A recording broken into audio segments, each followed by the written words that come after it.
दिल्ली में H1N1 का प्रकोप तेजी के साथ बढ़ रहा है और अब इसके आंकड़े चिंता बढ़ाने लगे हैं।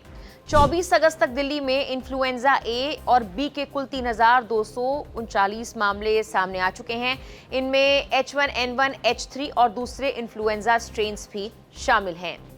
दिल्ली के बाहर के मामलों को भी जोड़े तो यह आंकड़ा 3,960 तक पहुंच गया है। सिर्फ H1N1 की बात करें तो दिल्ली में इस साल अब तक 2,308 मामले दर्ज हो चुके हैं। 24 अगस्त को H3 के 9 और दूसरे इन्फ्लुएंजा के 49 नए मामले भी सामने आए, जबकि H1 से जुड़े 37 मामले दर्ज किए गए। यानी राजधानी में फ्लू का संक्रमण इस वक्त तेजी के साथ फैल रहा है और खासतौर पर H1N1 सबसे ज्यादा चिंता का विषय बना हुआ है। ये आंकड़े इसीलिए भी अहम है क्योंकि पिछले साल इसी अवधि में दिल्ली में H1N1 के मामले काफी कम थे।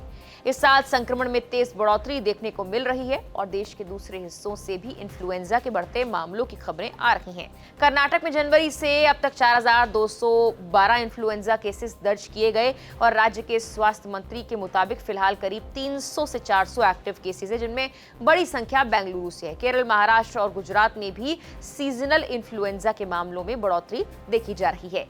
लेकिन H1N1 आखिर है क्या, और क्या हर बुखार और खांसी को H1N1 समझ लेना चाहिए? H1N1 इन्फ्लुएंजा ए वायरस का एक स्ट्रेन है जिसे आम बोलचाल में स्वाइन फ्लू भी कहा जाता है। यह मुख्य रूप से रेस्पिरेटरी सिस्टम यानी नाक, गले और फेफड़ों को प्रभावित करता है। इसके सामान्य लक्षणों में तेज बुखार, खांसी, गले में खराश, नाक बहना, सिर दर्द, शरीर में दर्द और बहुत ज्यादा थकान शामिल है। कई लोगों में बीमारी कुछ दिनों में ठीक हो जाती है, लेकिन कुछ लोगों में ये गंभीर रूप ले सकती है। और यहाँ सबसे जरूरी बात बच्चों को लेकर है। बच्चों में H1N1 के लक्षण सिर्फ बुखार और खांसी तक सीमित नहीं हो सकते। कुछ बच्चों में उल्टी, मतली, पेट दर्द या दस्त जैसे डाइजेस्टिव सिम्टम्स भी दिखाई दे सकते हैं। यही वजह कि कई बार माता-पिता शुरुआत में इसे पेट का संक्रमण या फूड पॉइजनिंग समझ लेते हैं और फ्लू की संभावना पर ध्यान नहीं जाता। डॉक्टर्स के मुताबिक बच्चों में गैस्ट्रोइंटेस्टिनल सिम्टम्स अडल्ट्स की तुलना में ज्यादा देखने को मिल सकते हैं और ये कभी-कभी रेस्पिरेटरी सिम्टम्स के साथ या उनसे पहले भी शुरू हो सकते हैं। अगर किसी बच्चे को H1N1 के साथ उल्टी या दस्त हो रहे हैं तो सबसे बड़ा खतरा डिहाइड्रेशन यानी शरीर में पानी और इलेक्ट्रोलाइट्स की कमी का हो सकता है।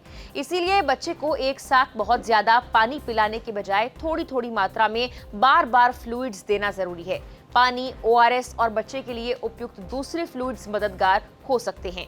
माता-पिता को इस दौरान बच्चे के पेशाब की मात्रा, मुंह का सूखापन, बहुत ज्यादा प्यास, चक्कर, कमजोरी या असामान्य नींद जैसे संकेतों पर खास फोकस रखना चाहिए। इन पर ध्यान देना चाहिए। हालांकि सिर्फ उल्टी या दस्त का मतलब H1N1 नहीं है। पेट से जुड़ी ऐसी परेशानियां कई दूसरे वायरल इन्फेक्शंस, फूड पॉइजनिंग और गैस्ट्रोइंटेस्टिनल इन्फेक्शंस की वजह से भी हो सकती हैं। इसीलिए सिर्फ किसी एक सिम्टम के आधार पर खुद से डायग्नोसिस करना भी सही नहीं।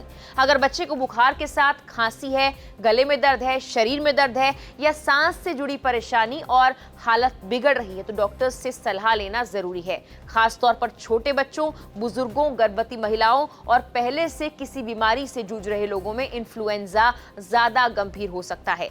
सांस लेने में परेशानी, होठ या चेहरे का नीला पड़ना, सीने में लगातार दर्द, बहुत ज्यादा कमजोरी, कंफ्यूजन, गंभीर डिहाइड्रेशन या असामान्य रूप से ज्यादा नींद आना जैसे लक्षण दिखाई दे तो मेडिकल अटेंशन में देरी नहीं करनी चाहिए। बच्चे अगर पानी नहीं पी रहे या बहुत कम पेशाब कर रहे हैं, लगातार सुस्त हैं या व्यवहार सामान्य से अलग नजर आ रहा है तो भी डॉक्टर से तुरंत संपर्क करना जरूरी है।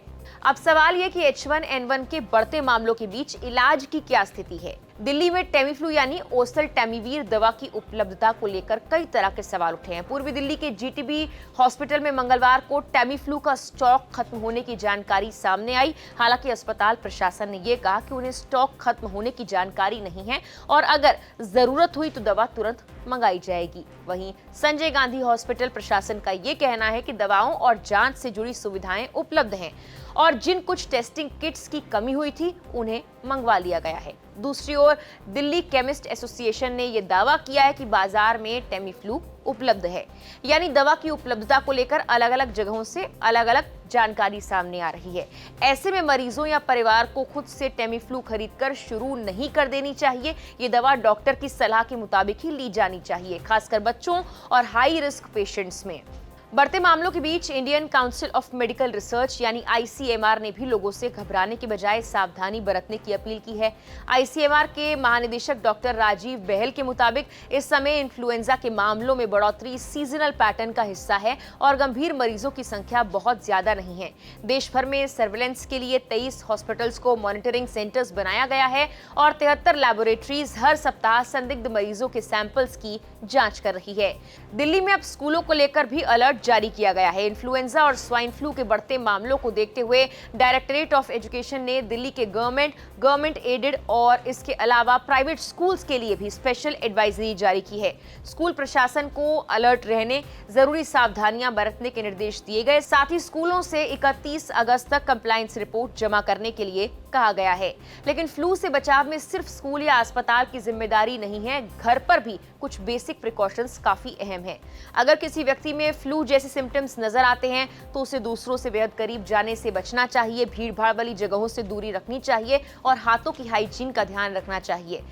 खांसते या छींकते वक्त मुंह और नाक ढकना और बीमार होने पर दूसरों से क्लोज कांटेक्ट कम करना इन्फेक्शन के फैलाव को रोकने में काफी मदद कर सकता है। सबसे जरूरी बात यह कि H1N1 का नाम सुनकर पैनिक करने की जरूरत नहीं है, लेकिन इसे हल्के में भी नहीं लेना चाहिए। खासकर बच्चों में अगर बुखार के साथ खांसी, गले में खराश, उल्टी या दस्त जैसे लक्षण दिखाई दे तो बच्चों की हाइड्रेशन पर नजर रखें और हालात बिगड़ने पर डॉक्टर से सलाह लें, क्योंकि हर बुखार H1N1 नहीं है, लेकिन सही वक्त पर पहचान और इलाज में देरी भी नहीं होनी चाहिए।